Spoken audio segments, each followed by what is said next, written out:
Okay, Isaiah chapter 6. Isaiah chapter 6. I want to just read the first 5 verses and then preach out of these. Probably just really going to just talk about the first 3 verses tonight. But I want to go down through verse 5 because it says something in verse 5 that I just want to pick up my title from. Let's look in Isaiah 6. It says, in the year that King Uzziah died, I saw also the Lord sitting upon a throne, high and lifted up, and his train filled the temple.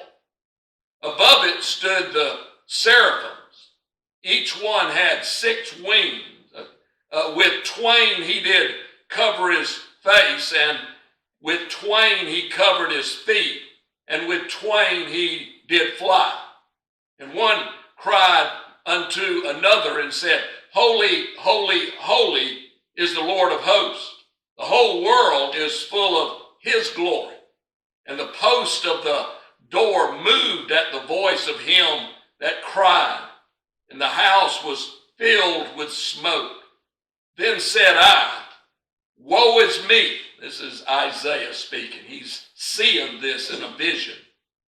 And he says, For I am undone, because I am a man of unclean lips, and I dwell in the midst of people of unclean lips.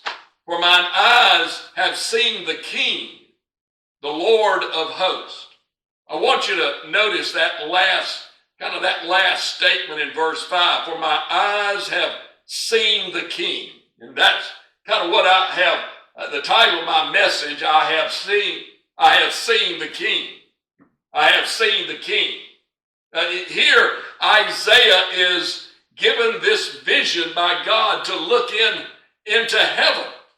And what he sees is this beautiful, beautiful vision of God sitting on the throne. We learn at the very beginning in verse 1 that it says, this is the year that King Uzziah died. Well, we know from history when that was about 740 BC. So this is when this vision takes place. And Isaiah is given this vision to look into heaven and see God sitting on the throne. And he's seeing all of this vision of the seraphims flying around and all the different things. He sees all of this beauty up in heaven. And we see here that all of this is taking place when in this period of time when the last great king dies, Uzziah, the man of the king that truly tried to follow God, the last moral king of this group. And so this is a period of time that Isaiah is given this vision to look into heaven. And he sees God's throne there. What a vision that God would give a man to be able to look into heaven and see what God looked like sitting on the throne. Isaiah doesn't describe God. He doesn't see God other than the fact that God is sitting on this throne. But in this vision, he sees God sitting on this throne, and he sees that train from his robe coming down and filling up the temple where God sits. And he sits there on this high throne, and that beautiful robe and the train filling the temple and covering everything in the temple. And he's surrounded by those creatures called the seraphims. There's 2 creatures up there around the throne of God that we really don't know much about. Some people say they're a type of angel. Others say that it's not an angelic being because angels are beings that are sent by God, and these never leave the throne. Their jobs are to minister to God. You have the seraphims and you have the cherubims. And these 2 creatures, whatever they are that God created, their job is to minister to God right there at the throne.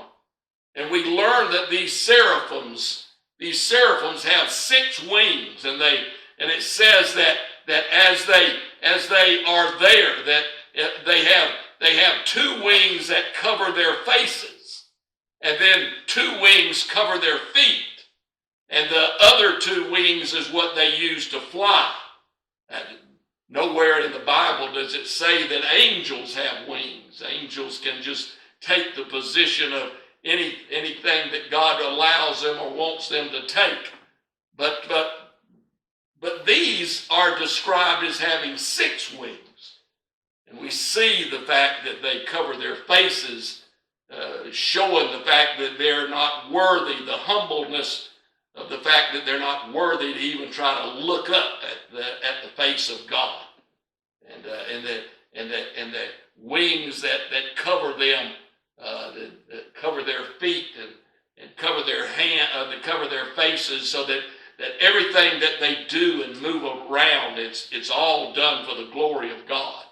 So we have this picture of these beings, whatever they are, flying around up there. We really don't know anything else about them but this right here. That's the only description that we have in the entire Bible of them.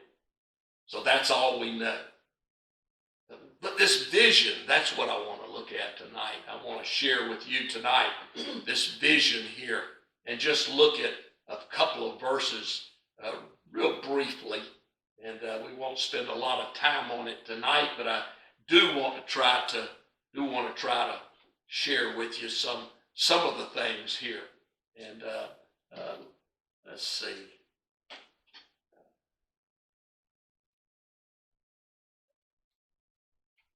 Don't have my watch tonight, so I'm gonna have to depend on my timepiece up here.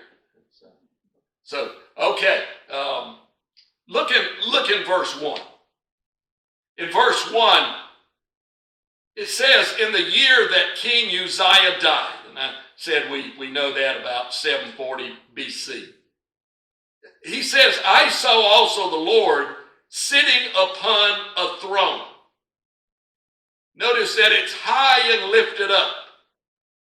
Also notice that his train fills the temple. There's some things there that I want to draw our attention to start with.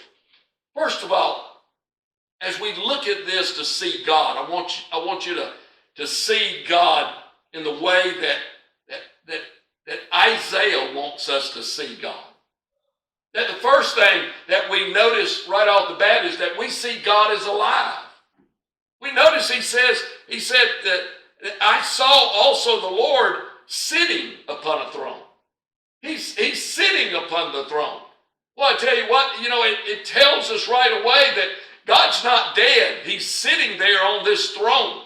And contrary to what all the news around the world, that our God is still alive. Our God is still running things. Our God controls things.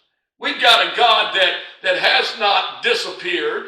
We've got a God that's still there. Our God's not dead. Our God hasn't left. And yet the world wants us to try to believe that this world was never in God's hands, that we just evolved from something, and from something else, and God had no control of it, that God had nothing to do with it. But I got news for you. It's an impossibility for things to evolve, and they'll tell you right off the bat, anything that evolves gets better. Well, if things are evolving and getting better, then why are we dying? In all the millions of years that they say that we've been evolving, why haven't we evolved to where we're not dying as we are dying today? See, like that at some point in time, we would have evolved. If we evolved from one cell amoebas, if we evolved from some kind of animal, then surely we could have evolved somewhere else. And our health and our conditions would live much longer. But yet, we're still living about the same amount of time, other than that we do have greater hospitals and medicines, but mankind has not evolved to become better. And monkeys haven't evolved. They're still monkeys. And four-legged creatures haven't evolved. They're still the same four-legged creatures that have been around forever. So it just seems like that if God is dead and things, or God never existed, and things are just growing from evolution, you would think that at some point in time that somebody would be able to see that things are changing, but things haven't changed. Man is still man and has always been man, and animal is still animal and is still animal, and amoebas, by the way, are still amoebas, and they're still floating around and haven't changed one bit. Nothing has come out of the ocean that has walked out and lived. In fact, none of those things hold up. None of those things have any credence at all. The world was created by the hand of God. Yeah. And the world still exists today in the hand of God. And I don't care what people say today, and what people believe, and what scientists are trying to get people to believe, but the fact is that God created everything. He's still alive. He's still in control. A recent survey that was taken here in the United States was asking about people's relationship to God. And it turned out, I think, from what I heard, was the fact that there were now more atheists in the United States than there were people that claimed to be Christians. And that's kind of to me, that was a shocking statistic. But then I began to read some things on what's been going on in this world, and especially in the United States. There has been a lot of people are addicted to Hollywood and movies and all this kind of thing. Well, it turns out that some of the biggest leading people that are trying to convince the world that God doesn't exist are people that control Hollywood. Listen to the list of people that claim that God does not exist. And this is just real briefly: George Clooney, Brad Pitt, Angelina Jolie, Johnny Depp, Jack Nicholson, Keira Knightley, Kathy Griffin, Jodie Foster, the old talk show host Larry King, Kevin Bacon, and it goes on and on and on. These are Hollywood people that say that God does not exist. And so when Hollywood, and they're just some of the actors, and then you've got the people that produce the movies, and people that write the scripts, and people that direct and produce and all this stuff. There's no doubt that people are being convinced that there is no God, because they follow that stuff, and they listen to that stuff, and they watch that stuff. And folks, that people believe that God doesn't exist. But I got news for you. Isaiah saw him. Isaiah saw him sitting on the throne. And that same God is sitting on the throne today. Right. That same God is still in charge of everything. So it doesn't matter what Hollywood thinks. It doesn't matter what politicians think. It doesn't matter what anybody else thinks. The fact is that the Word of God says that He's sitting on His throne. And He is. He's still sitting there, and He's still on the throne. And so what the first thing I want you to see in this vision right here is that we see that God is alive. The second thing that I want you to see as we look into this vision, we see that God is in charge. Notice in verse 1, it says right here, and I saw the Lord sitting upon a throne, and it says that He is sitting upon a throne. That God is sitting upon a throne. He's not sitting in a chair. He's not sitting at a desk. He's not sitting on a stool. He's not sitting on the floor in some kind of yoga pose. He's not sitting in any other thing. He's sitting on a throne. And a throne is where a king sits. A throne is where the person that is running everything. People don't sit on thrones other than kings and queens and people, great monarchs that are in charge of things. Well, God of kings. He's the Lord of lords, and he sits upon a throne because that's the place of rulership. He's in charge. Nobody else is in charge. The world that thinks they're in charge, great people that think they're in charge, wealthy people that think they're in charge, politicians that think they're in charge. But I got news for you. They're all going to stand before God one day and find out that God is in charge. The world is going to stand before God one day and find out that God is in charge. So he is the king that rules over everything. We see him sitting right here, as Isaiah says, that the Lord is sitting upon a throne. So when you walk into a room and there's a throne sitting there and there's one sitting up there on the top of that throne, you best be careful about what you say and what you do. Because that person sitting on that throne has control over anything and everything. And when they bring you into that room and you stand and you look up and there's one sitting on that throne, you best be careful, because the one sitting there is in charge of life, in charge of death, in charge of your very breath. This king knows our every thought, our every deed. This king is in charge of everything, and the world is going to stand before him one day. And we will get to stand before him at the judgment seat of Christ and receive rewards. But the lost will stand before him at the great white throne of judgment, a great white throne, which indicates that he's in charge. So we see that God, number one, is alive, and number two, he's in charge. Also in verse 1, we're still in verse 1, we see that God is omnipotent. Omnipotent. You notice that it says that throne is high and lifted up. High and lifted up. The reason it's high and lifted up is so that everybody can see him and he can see everybody. God sees the entire world. God knows what everything that's going on. That's what omnipotent means. That he's all powerful, that he's all seeing, he's all knowing, he's everywhere. God is in charge of this whole thing, from the top of the earth to the bottom of the earth and to the sides of the earth and everything in between, all the way around in every direction. God's in charge of it. God is seeing. He's sitting up. And it says he's sitting up there, high and lifted up. Well, he's not sitting down on our level. We're not eyeball to eyeball with him. We're not sitting there looking down at him.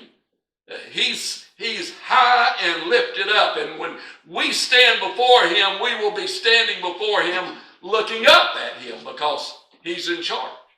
And he sees everything. And he knows everything.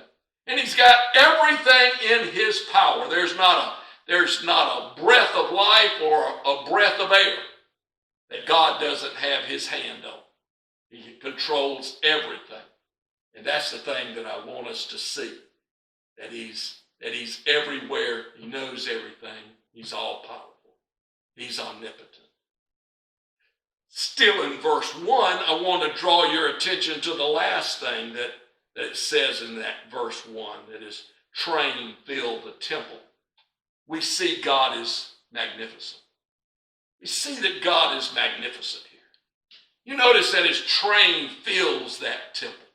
You get a picture of that robe that has this huge train that flows off of his shoulders, and it fills that entire temple.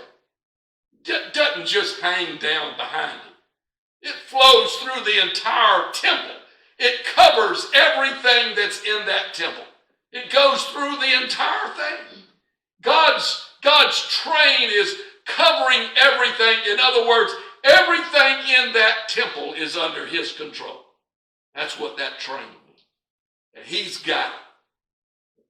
You'll remember when Ruth laid down at the foot of Obed. You remember he reaches over and he covers her up with the robe, and in indicating to her that he's got everything under control. The magnificence of God is this train. This magnificence of God is this beautiful, beautiful, controlling power that covers this entire temple.